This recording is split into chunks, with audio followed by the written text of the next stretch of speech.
Так, значит, у нас Nissan X-Trail T31. Стук в рулевой рейке. Приехала машина. Сняли рейку. Соответственно, пыльники были порванные. Вот результат порванных пыльников. Так, сейчас фокусируем, поймаем. Вот. Вал полностью сгнил. То есть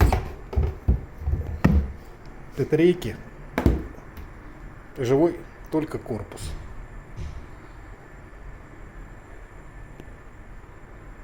И то под большим вопросом.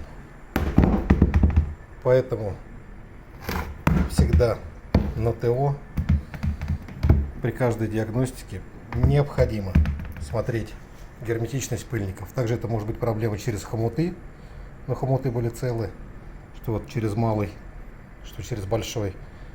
А именно было маленькое отверстие в этом гофрированном пыльнике.